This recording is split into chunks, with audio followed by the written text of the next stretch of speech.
So hello everyone, this side Riddhi Soul from Cyber Kaksha.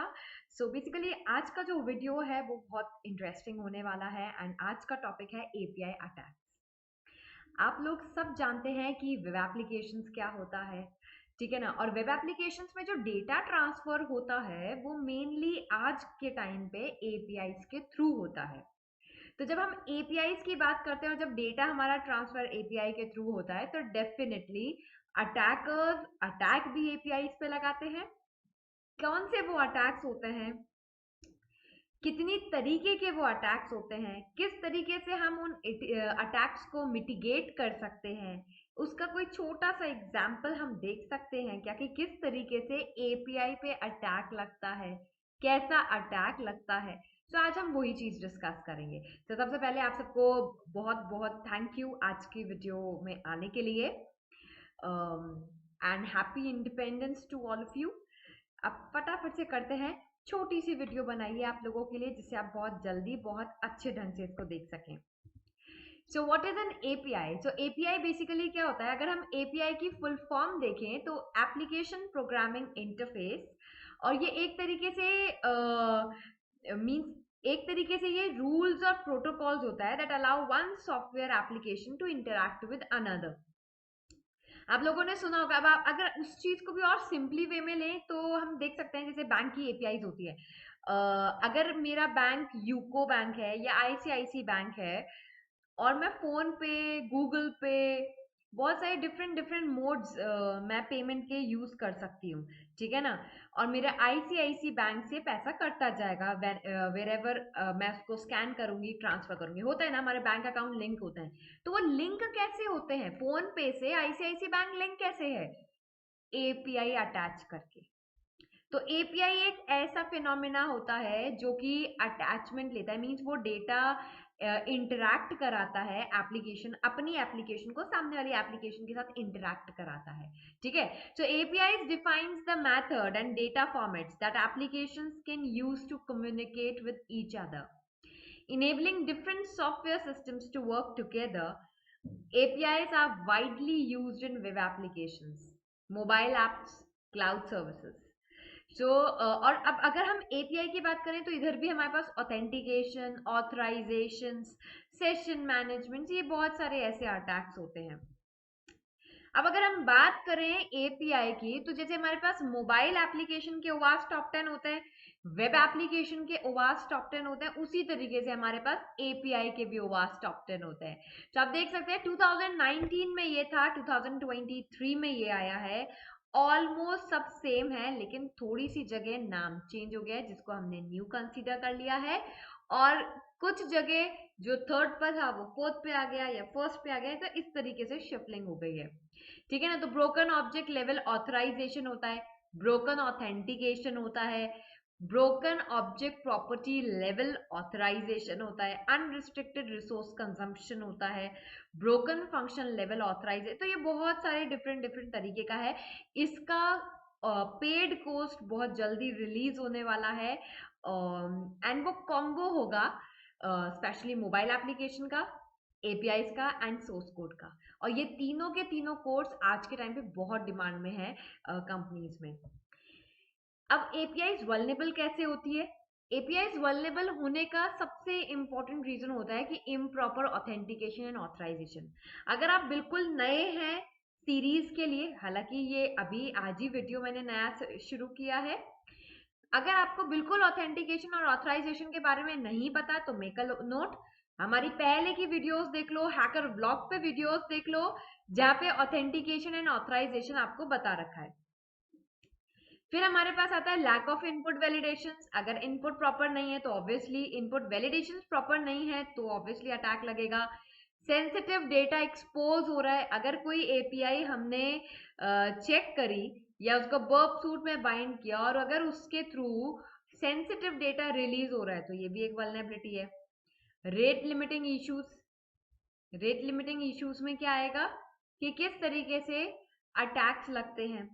Improper error handling, weak end point securities, तो ये कुछ ऐसे mediums, कुछ ऐसे पॉइंट्स हैं जिनकी वजह से हमारी एपीआई वल्नेबल होती है।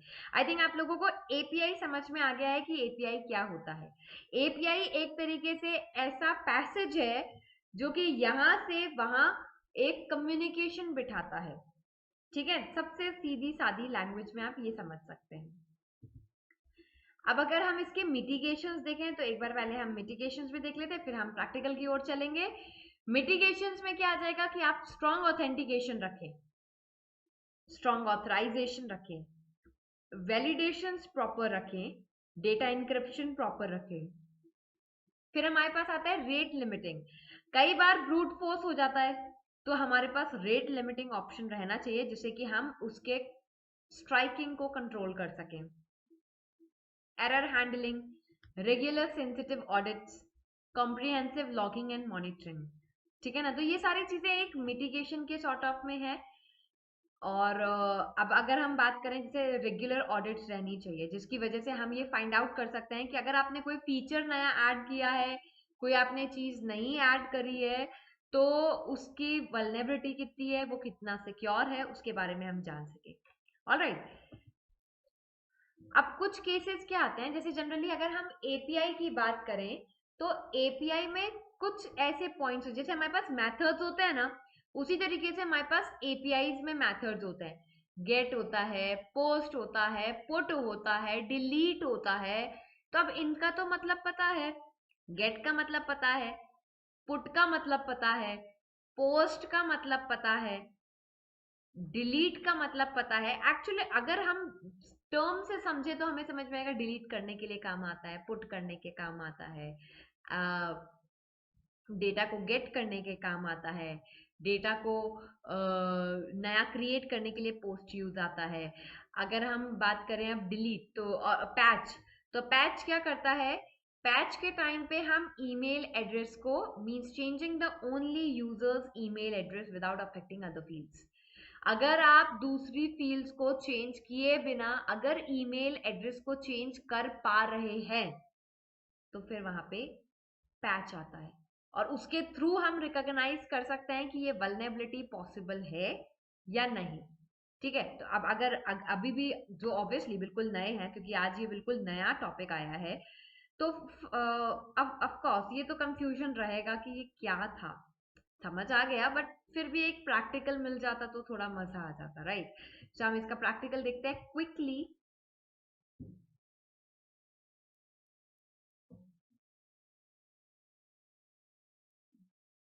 हम वर्ब सूट को ऑन कर लेते हैं, वर्ब सूट बहुत टाइम लेता है, वरना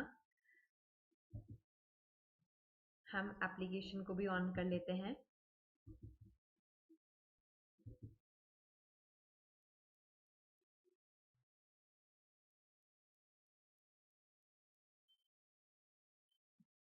ठीक है, हम यहाँ पे एप्लीकेशन को ऑन कर लेते हैं। ध्यान से देखिएगा, सब कुछ वैसा ही है जैसे हम वेब में करते थे। अगर आपका वेब स्ट्रांग है तो आप एपीआई भी बहुत इजीली कर सकते हो और मोबाइल भी बहुत इजीली कर सकते हो।